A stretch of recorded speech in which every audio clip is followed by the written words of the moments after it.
Boss Obin na Philippine Loop. Kauna-unahang KR at two-stroke family na inikot yung buong Pilipinas. Aba, matindi! Yan yung KR niya.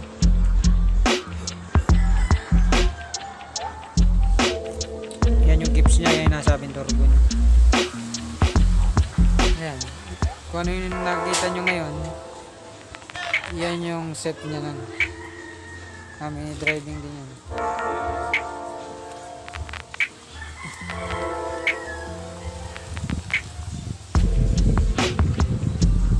So just imagine, inikot niya yung buong Pilipinas. Oh no! Para lang sa kanyang pinapangarap dati.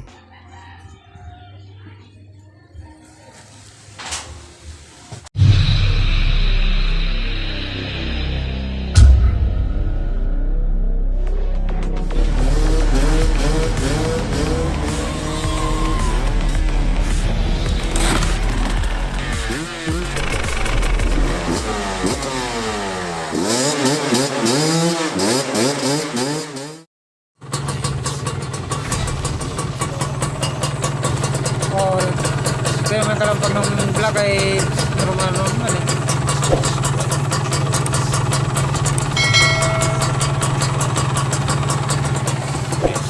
Babong ba ako? Luma yung driver.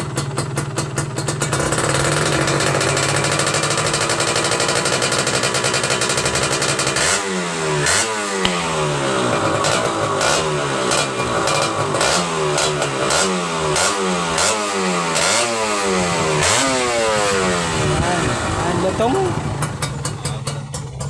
Game sa siya ng 7. No.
So, ito nga pala si anong tunay mong pangalan?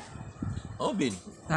Obin Palayaban. Okay. So, siya nga pala yung nag-Philippine Loop. So, ngayon, tatanungin siya natin, isi-share niya kung ano ba yung mga naranasan niya sa Philippine Loop. So, ngayon, tatanungin natin siya. So, bakit mo, sir, naisipan Philippine Loop?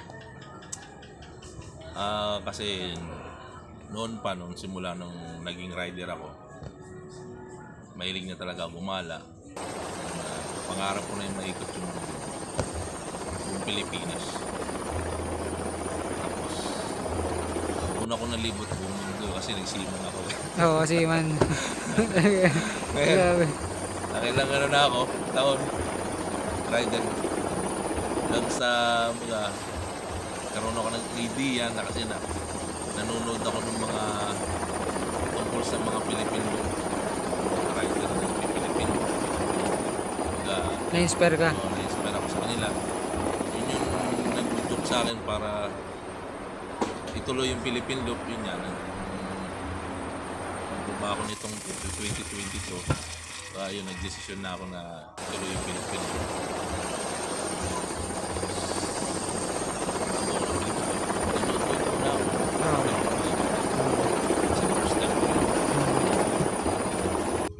Pero hindi ka pa enduro rider, hindi mo pa narasan mag-endurance. Hindi pa. Ngayon pa lang ako nagbiyahe ng pinakamalayo. Okay. So, magkano nagastos mo lahat, especially do sa mga pag-preparing pa lang ng motor? Lahat-lahat. Bago ako nag-Philippine Loop, pina-refresh ko muna tong KR ko. Masters din ako. Sa loob ng makina. Oo. Yun na isahin. Basta na Condition. sakit din sa bulsa. Oo. Para kondisyon. Oo. Kasi yung luma niyang laman, parang hindi na aabot sa Philippine Loop. Oo. Yun, ginasosan ko muna yung motor bago ako nag-Philippine Loop. Tapos yun na. Prepare ng mga kailangan. Tapos, bali ang nagastos ko lahat-lahat. Buong Philippine Loop, including yung mga akomodasyon, Oo. gasolina, tuti, pagkain, roro. Mabot ako ng 50k, more or less siguro. Hindi ko na binili yung sakto eh. Oo. Pero yun yung tansya ko, nasa 50k. So, siyempre sa haba ng biyahe, hindi natin inaasahan na yung masiraan or mag-overshoot kasi hindi natin kabisado yung ruta. Oo. So, naranasan mo ba yun nung Sa layo Philippine Loop? ng biyahe, minsan magkakaroon ka nagkaroon na ka ng ng aberya. Kunti lang naman, naayos ko rin naman. Dito ako sa mahaba-habang aberya yun eh. Simula pa lang, unang gabi pa lang ng biyahe ko sa Sorsogon, Oo. nagkaroon ng problema yung kuryente. Tapos, yung ilaw ko malalabo, talagang parang kandila. Nag-alala na ako, sabi ko, paano lang makakabiyahe nito? Gabi na, Oo, madilim. saktong gabi na, alas 7 na. Kailangan makaabot sa Matnog Port para makatawid ng alin sa Samar. Hindi ako minto. Diretso lang. No, basta importante may aninag ako kasi naiilawan naman ako ng paligid din. Oo. Kasabay kong sakyan, minsan may ilaw sa kalye. Oo. So dinire-diretso ko yun siguro mga 2 hours pa ang binyahe ko na malabo yung ilaw ko. Awa na Diyos, nakabot ako dahan-dahan lang Oo. sa Matnog Port.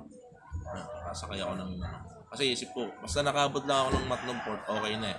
Doon ko na ipapatingin sa sa Samar, pagtawid ko. Doon ko na kinabukasan, doon ko napapatingin sa mga shop.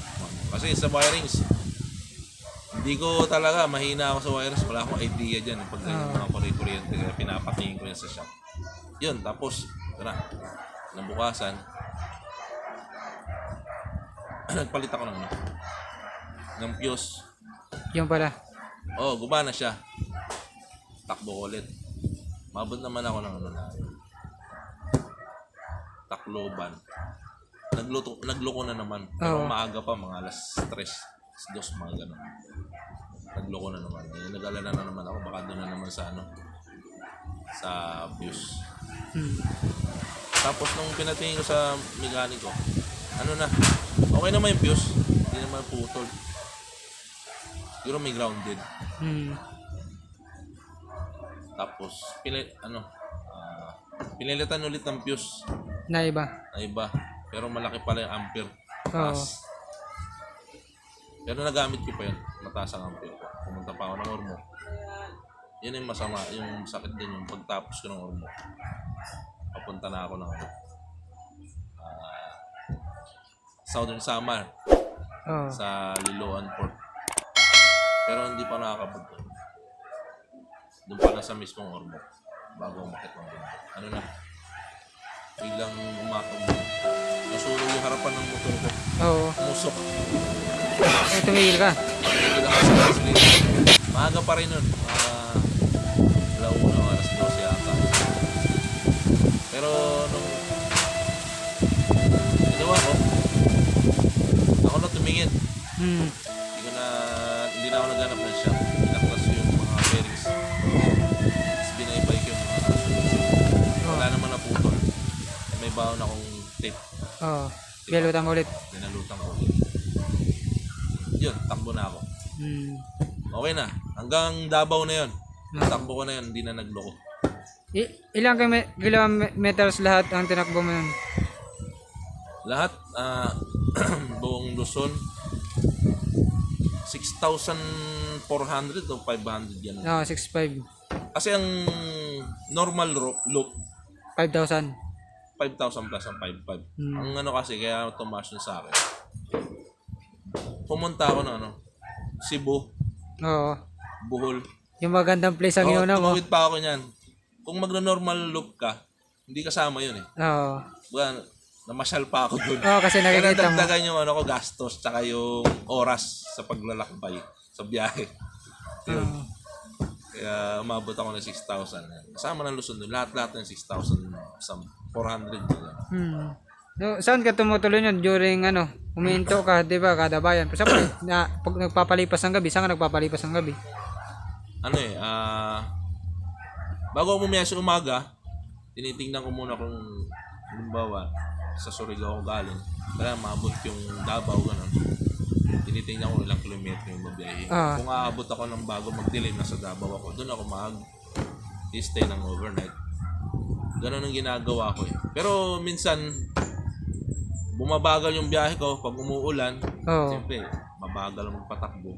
Kung saan na lang abutan na bayan na merong pwedeng patulugan, doon ako matutulog. Pero kung wala talaga akong natutulugan minsan, kahit gabi na, abot ng alas 12, basta ma-reach ko lang yung pinakabayan ng isang probinsya na mayroong pwedeng tulugan na lodging o motel, doon ako matutulog. Pero ang hinahanap ko kasi, para makatipid, siyempre, kasi pag hotel, mahal yan eh. Hotel, doon ako sa lodging. Lodging. Saka yung mga motel, yan. Mas mura kasi dyan. May lang, mga 400, 500, 12 hours na yan. Samantalang sa hotel, 1,000 mahigit yan. Kasi hotel yan eh. Iba kasi yung nila, yung price nila sa mga motel at lodge.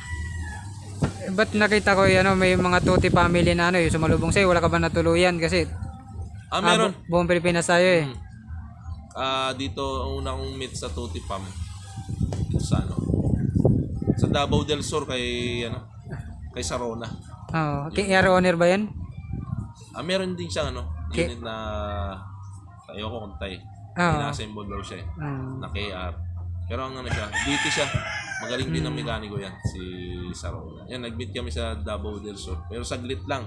Kasi naghahabol ako ng oras para maabot ko ulit yung yung Cotabato. Cotabato. Tapos dadaan pa ako ng Gensan. Tapos ganun Davao. Gensan. So, bali, for example, 100 kilometer, ini-estimate mo ko ilang ang takbo mo, tapos ilang oras mo takbuhin para nasa ganun ma-compute mo yung time mo. Kasi gumagamit ako kasi pag gumamit yung mapa sa Google Maps, nandun na yung kilometer na tatakbuhin mo kung saan ka galing, saan ka pupunta. Sinagmulan mo, hanggang saan mo. Nandun naman yung kung ilang kilometro, kung ilang oras yung average time mo na marating.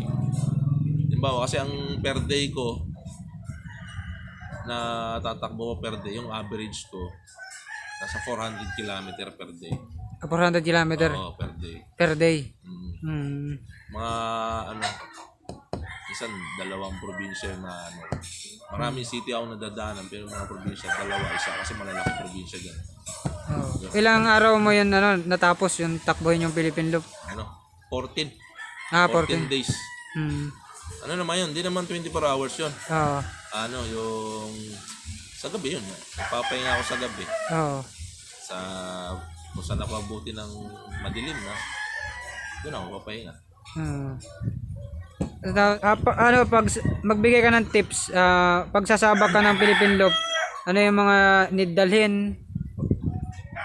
Ito na, siyempre, unang-una, pakondisyon yung motor, tsaka ikaw. Oo. Yung driver, Oo. motor, driver, tapos Tuti. yung mga tools yan. Tuti. Nag-aalo ka ba sa tangke nun? Nagalo ko para sigurado. Oo.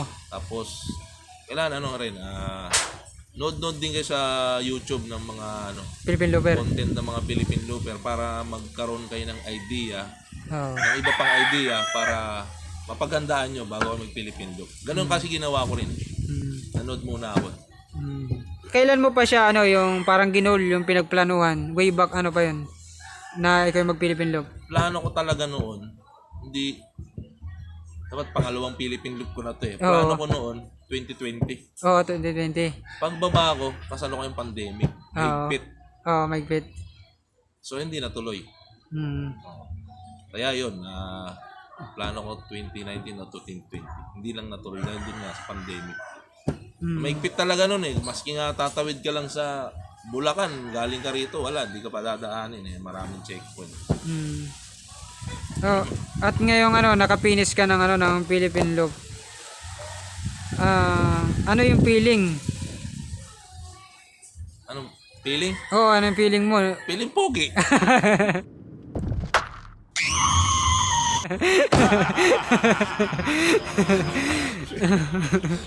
Feeling lang Oo. Feeling lang pala, di feeling pogi. Hindi, joke lang. Are you sure about that? Siyempre, nung huling araw ko sa Philippine Loop, pabalik na ako dito sa Cavite. Masaya siyempre. Proud ka sa sarili mo.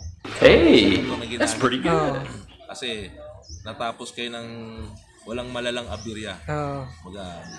Konti lang. At least nakatapos. Proud ka rin sa asawa mo at pinayagan ka.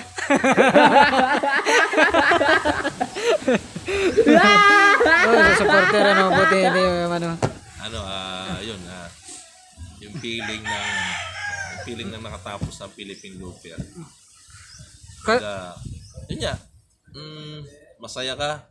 Kasi yung dati lang na pangarap mo na mag Philippine Loop natupad. Nagawa mo, natupad mo. Siyempre, isa ka sa masasayang tao sa kasi lupa. minsan ka lang kasi maraming nangangarap na Once in a lifetime kasi yung yan. Maraming gustong mag Philippine Loop kaso ang problema, budget. Kulang sa budget, kulang sa oras. Kahit sino naman gustong, lalo sa mga riders na tulad natin. Indo rider. Kasi tayo explorer tayo pag sinabing rider Yan. Tapos, yun nga. Masaya ka. Kasi wala pa yung ko. Yung parang certificate. Certificate ko Ang awarding kasi, sa sa itong December 2023, matagal-tagal pa. So, baka siguro pagbaba ko pa, maabutan ko yun. Yan. So, saka maraming two-stroke family na, proud sa'yo. Even ako, di ba? Nga pala, maraming salamat dun sa mga two-stroke family. Na sumuporta.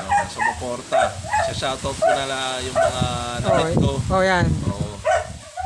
Dito sa unang-unang na-meet ko sa Davao yan, si Sarona. Shoutout sa'yo.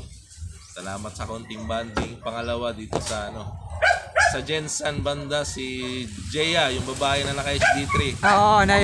Yung video famous na yun. Kumusta ka dyan? Tapos, yung pang-apat, pagtawid ko sa si naka-KR din, pang-apat dito sa may Negros. Si Elmer, Casiñero, naka-KR. Pare. Naka-green din naka-KR. Ride safe. Thank you nga pala sa konting kwentuhan tsaka merienda. Saka meriendang yung ba yan? Yung parang langka. Yung huling pinuntahan ko kay kay paring naka-KR din, taga Antique, si paring Leo. Thank you. Doon ako natulog sa kanila doon ako natulog. Doon ako nag-overnight. Yun yung isang member natin na tutupang sa Bisaya ang natuluyan ko. Salamat sa kanya.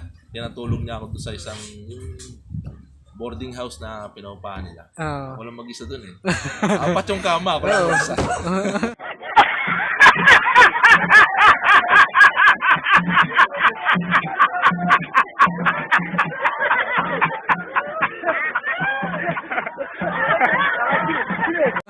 Salamat doon pare, Leo, Zacarias. Salamat sa pagkain, sa pagpasyal. Yun, natid niya ako hanggang nung pag-uwi ko. Tapos yun sa dalawa na nakalimutan yung pangalan, yung huling-huling meet ko na taga-ano rin. Antique rin yata yun, pero bandang taas na. Yung dalawa nagpakain sa akin ng ano, lapas batchoy. Another one. Raven, yung isa hindi ko natandaan, sorry ha. Dorian, buti di ka pakain Dorian. Davao yun eh. Mga special na dyan eh. Oo. Yun. Kasi yung durian, hindi ako makain eh. Pag kumain ako, parang hindi ako makahinga. Oo. Eh dito sa ano, 'di ba? Hindi natawid dagat. Sino yung mga nagpatuloy sa iyo Ah, diyan? dito, pinaka-special. Dalawang kumpare. Saan lugar 'yan? Paring Adi, Oo, yan. Borbon, si Paring Rick. Yan, mga kumpare kang tunay yan. Oo. Sila yung nag-ano sa akin. Tumulong sa akin para makondisyon yung motor bago bumiyahe. Kaya, pare, maraming salamat sa inyo. No, Glenford Street. Siya yung ano, nag-message sa mga tuti members sa Bisaya, Mindanao para i-assist ako. Alalayan ako sa bawat buhay ko. Yan, Sir Red, thank you very much Talaga sa napakalupit natin. pag-alalay. Yan. Diyan sa, Shoutout sa lahat. sa norte. Sino yung Sa ano mo diyan? Norte, meron pa pala sa Norte. Buti natanong mo, hindi ko na naman makalimutan. Si ano, yung Malayo kasi yan eh. tutipam ng ano, Kabagan. Sila Kabawatan. Oo. Iba nakalimutan ko na. Pero alam nyo na yun. Kabagan, tutipam ng membro ng Alicia, Oo. tapos ang ano, Mercedes yan. Yan yung mga na-meet ko sa North. Sa North Luzon. Sa Isabela. Yun. So, yun. Sa inyo, thank you sa pagbigay ng ano, oras, merienda, pagkain. Thank you. Maraming salamat, sir, ha. Okay. Congrats. Congrats sa atin. Sana huli lang. Oo, Sana thank you. sunod yung loop. Kasi bala ko ulit, mga for few years. Sana meron akong makasabay na, makasama na tuti member din. Yun lang. So, yan, thank you.